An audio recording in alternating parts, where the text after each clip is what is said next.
السلام علیکم، میرا نام عبدالرحیم ہے۔ میں ایک سیریز بنا رہا ہوں مختلف احادیث کی کتابوں سے مختلف ٹاپکس پہ۔ تو امام خزیمہ کی جو مجموعہ ہے احادیث کا، اس سے کچھ نماز کے بارے میں احادیث ہیں۔ اعوذ باللہ من الشیطان الرجیم، بسم اللہ الرحمن الرحیم۔ حضرت عبداللہ بن عمر رضی اللہ تعالیٰ عنہ بیان کرتے ہیں کہ میں نے رسول اللہ صلی اللہ علیہ وسلم کو فرماتے ہوئے سنا، جب تم مؤذن کی اذان دیتے ہوئے سنو، مؤذن کو اذان دیتے ہوئے سنو تو اس کے جواب میں اسی طرح کلمات کہو جیسے وہ کہتا ہے، پھر مجھ پہ درود پڑھو، کیونکہ جو شخص مجھ پہ ایک بار درود پڑھتا ہے اللہ تعالیٰ اس پہ 10 رحمتیں نازل فرماتے ہیں۔ پھر اللہ تعالیٰ سے میرے لیے وسیلہ مانگو، وہ دراصل جنت میں ایک مقام ہے جو اللہ تعالیٰ کے بندوں میں سے ایک بندے کے لیے خاص ہے۔ تو جس شخص نے میرے لیے مقام وسیلہ طلب کیا اس کے لیے میری شفاعت واجب ہو گئی۔ پھر ایک حدیث ہے، حضرت سہل بن سعید رضی اللہ تعالیٰ عنہ سے روایت ہے کہ رسول اللہ صلی اللہ علیہ وسلم نے فرمایا، 2 دعائیں رد نہیں کی جاتی یا وہ بہت کم رد کی جاتی ہیں، اذان کے وقت کی دعا، اذان کے وقت کی گئی دعا، اور جنگ کے وقت جب ایک دوسرے سے برسر پیکار ہوں۔ حضرت جابر بن عبداللہ رضی اللہ تعالیٰ عنہ سے روایت ہے کہ نبی اکرم صلی اللہ علیہ وسلم نے ارشاد فرمایا، جس شخص نے اذان سننے کے بعد یہ دعا کہی، اللہم رب ہذہ الدعوۃ التامہ والصلاۃ القائمہ آت محمد الوسیلہ والفضیلہ وبعثہ المقام المحمود الذی وعدتہ، اے اللہ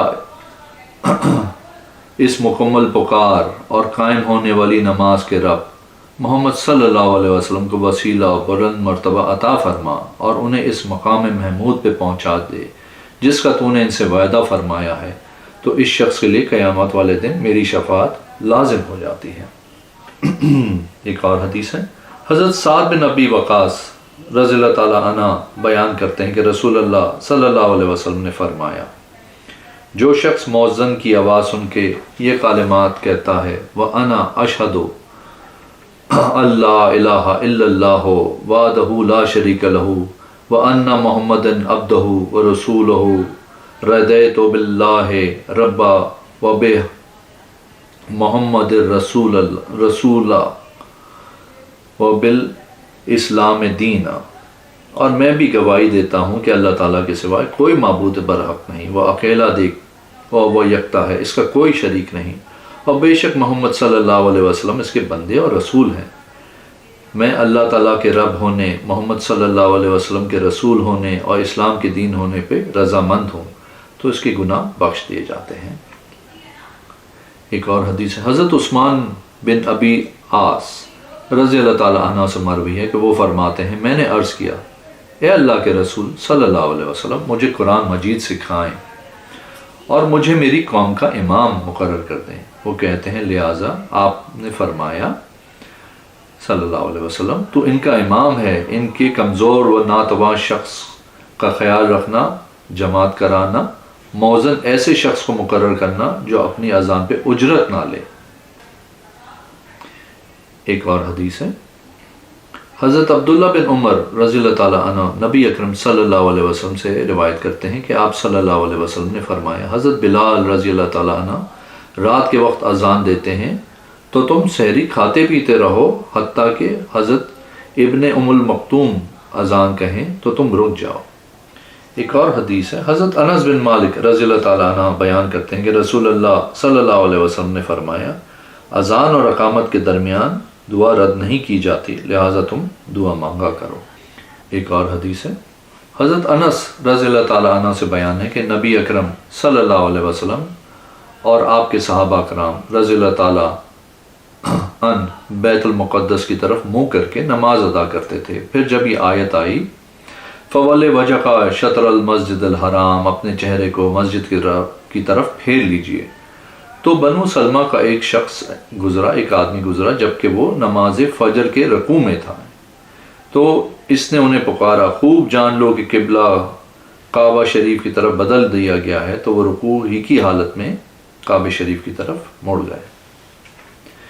ایک اور حدیث ہے، حضرت اسامہ بن زید سے روایت ہے کہ نبی اکرم صلی اللہ علیہ وسلم فتح مکہ والے دن جب بیت اللہ میں داخل ہوئے تو اس کے تمام کونوں میں دعا مانگی اور باہر نکلنے تک اس میں نماز نہیں پڑھی۔ پھر جب آپ صلی اللہ علیہ وسلم باہر تشریف لائے تو کعبہ شریف کے سامنے 2 رکعت ادا کی اور فرمایا یہ قبلہ ہے۔ ایک اور حدیث ہے، حضرت جناب ثابت رحمۃ اللہ علیہ کی حضرت انس رضی اللہ تعالی عنہ سے بیان کردہ روایت ہے، خبردار قبلہ کعبہ شریف کی طرف تبدیل کر دیا گیا ہے۔ عثمان بن سعد القاطب نے بھی حضرت انس رضی اللہ تعالیٰ عنہ سے اسی طرح بیان کیا ہے کہ جب آپ کو کعبہ شریف کی طرف پھیر دیا گیا۔ حضرت انس بن مالک رضی اللہ تعالیٰ عنہ بیان کرتے ہیں کہ رسول اللہ صلی اللہ علیہ وسلم نے چند ماہ تک بیت المقدس کی طرف منہ کر کے نمازیں ادا کی۔ پھر اس دوران ایک دن آپ نماز ظہر کی نماز پڑھ رہے تھے تو آپ نے 2 رکعت پڑھ لی۔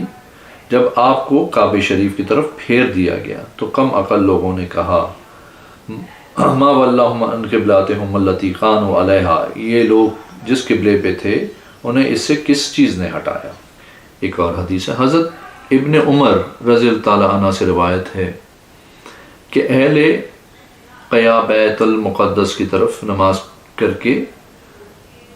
کر کے نماز پڑھ رہے تھے تو ان کے پاس ایک آنے والا آیا، اس نے کہا بے شک رسول اللہ صلی اللہ علیہ وسلم پہ قرآن مجید نازل ہوا ہے اور آپ صلی اللہ علیہ وسلم نے کعبہ شریف کی طرف منہ کر لیا ہے تو تم بھی اسی طرف منہ کر لو، لہٰذا وہ جس حالت میں تھے اسی میں کعبہ شریف کی طرف گھوم گئے۔ حضرت ابن عباس رضی اللہ تعالیٰ عنہ کی روایت میں یہ الفاظ ہیں، جب نبی کریم صلی اللہ علیہ وسلم کو کعبہ شریف کی طرف منہ کرنے کا حکم دیا گیا۔ ایک اور حدیث ہے، حضرت ابن عباس رضی اللہ تعالیٰ عنہ کی روایت میں ہے، پھر آپ صلی اللہ علیہ وسلم کو کعبہ شریف کی طرف پھیر دیا گیا۔ ایک اور حدیث ہے، حضرت برا رضی اللہ تعالیٰ عنہ بیان کرتے ہیں کہ میں نے نبی اکرم صلی اللہ علیہ وسلم کی معیت میں بیت المقدس کی طرف منہ کر کے 16 ماہ تک نماز پڑھی۔ ایک اور حدیث ہے، حضرت ابو ہریرہ رضی اللہ تعالیٰ عنہ سے بیان ہے، رسول اللہ صلی اللہ علیہ وسلم نے حضرت کعب بن اجرا رضی اللہ تعالیٰ عنہ سے فرمایا جب تم وضو کرو پھر مسجد میں داخل ہو تو اپنی انگلیوں میں تشبیک ہرگز نہ دینا۔ حضرت ابو ہریرہ رضی اللہ تعالیٰ عنہ بیان کرتے ہیں کہ رسول اللہ صلی اللہ علیہ وسلم نے فرمایا جس شخص نے وضو کیا پھر نماز کی ادائیگی کے ارادے سے نکلا تو وہ گھر واپس آنے تک نماز ہی کے حکم میں ہے، لہٰذا وہ ایسا نہ کرے، یعنی اپنی انگلیوں کو دوسری میں نہ ڈالے۔ حضرت عبداللہ بن عباس رضی اللہ تعالیٰ عنہ سے مروی ہے کہ وہ ایک رات رسول اللہ صلی اللہ علیہ وسلم کے پاس ہوئے۔ وہ فرماتے ہیں جب صبح کے وقت مؤذن آپ کے پاس آیا تو آپ نے یہ دعا پڑھتے ہوئے نماز کے لیے چل پڑے، اے اللہ میرے دل میں نور پیدا فرما دے اور میری زبان میں نور کر دے اور میری سماعت میں نور کر دے اور میری بصارت میں نور فرما دے اور میرے پیچھے نور کر دے اور میرے آگے نور کر دے اور میرے اوپر نور کر دے اور میرے نیچے نور کر دے، اے اللہ میرے لیے نور کو عظیم کر دے۔ ایک اور حدیث ہے، حضرت جابر بن عبداللہ رضی اللہ تعالیٰ عنہ بیان کرتے ہیں کہ مسجد نبوی کے پاس کچھ علاقہ خالی ہو گیا تو بنی سلمہ نے مسجد کے قریب منتقل ہونے کا ارادہ کیا۔ رسول اللہ صلی اللہ علیہ وسلم کو ان کے ارادے کی اطلاع ہوئی تو فرمایا اے بنی سلمہ کیا تم نے مسجد کے قریب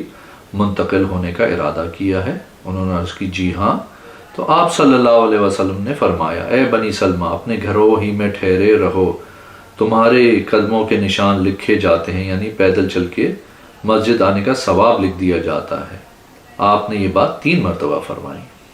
حضرت ابو ہریرہ رضی اللہ تعالیٰ عنہ سے مروی ہے کہ رسول اللہ صلی اللہ علیہ وسلم نے فرمایا جو شخص اپنے گھر سے باوضو ہو کے کسی فرض نماز کی ادائیگی کے لیے کسی مسجد کی طرف پیدل چلتا ہے تو اس کے دونوں قدموں سے ایک قدم گناہ مٹاتا ہے اور دوسرا قدم درجہ بلند کرتا ہے۔ ایک اور حدیث ہے، حضرت ابو ہریرہ رضی اللہ تعالیٰ عنہ سے روایت ہے کہ رسول اللہ صلی اللہ علیہ وسلم نے فرمایا جب تم میں سے کوئی شخص مسجد میں داخل ہو تو اسے چاہیے کہ نبی صلی اللہ علیہ وسلم پہ سلام بھیجے اور یہ دعا پڑھے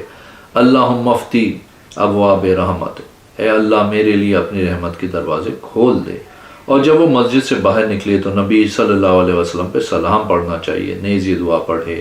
اللہم اجرنی من شیطان الرجیم، اے اللہ مجھے شیطان مردود سے محفوظ فرما۔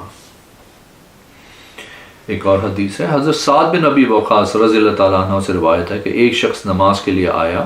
جبکہ نبی اکرم صلی اللہ علیہ وسلم ہمیں نماز پڑھا رہے تھے۔ جب وہ صف میں پہنچا تو اس نے یہ دعا مانگی، اے اللہ مجھے اس سے فضل مقام عطا کر جو تو اپنے نیک بندوں کو عطا فرمائے گا۔ جب نبی اکرم صلی اللہ علیہ وسلم نے نماز مکمل کی تو پوچھا، ابھی ابھی کون بول رہا تھا؟ اس شخص نے عرض کی، اے اللہ کے رسول وہ میں ہوں۔ تو نبی صلی اللہ علیہ وسلم نے فرمایا، پھر تو تمہارے عمدہ گھوڑوں کی ٹانگیں کاٹ دی جائیں گی اور تم اللہ کی راہ میں شہید کیے گئے۔ ایک اور حدیث ہے، حضرت ابو ہریرہ رضی اللہ تعالیٰ عنہ سے روایت ہے کہ ایک شخص مسجد میں داخل ہوا تو اس نے نماز پڑھی، پھر وہ نبی اکرم صلی اللہ علیہ وسلم کے پاس آیا اور آپ صلی اللہ علیہ وسلم کو سلام کیا، پھر مکمل حدیث بیان کی اور کہا کہ رسول اللہ صلی اللہ علیہ وسلم نے اسے فرمایا، جب تم نماز کے لیے کھڑے ہو تو مکمل وضو کرو، پھر قبلہ رخ ہو کے اللہ اکبر کہو، اور انہوں نے پوری حدیث بیان کی۔ ایک اور حدیث ہے، حضرت علقمہ بن وقاص لیثی رحمۃ اللہ علیہ بیان کرتے ہیں کہ میں نے حضرت عمر بن خطاب رضی اللہ تعالیٰ عنہ کو سنا، وہ فرما رہے تھے، میں نے رسول اللہ صلی اللہ علیہ وسلم کو فرماتے ہوئے سنا کہ اعمال کی قبولیت کا دار و مدار نیت پہ ہے۔ اگر آپ نے میرے چینل کو ابھی تک سبسکرائب نہیں کیا تو پلیز کیجئے، اس ویڈیو کو لائک کیجئے، آپ نے کمنٹس دیجئے، انشاءاللہ اگلی ویڈیو میں حاضر ہوں گا۔ اللہ حافظ۔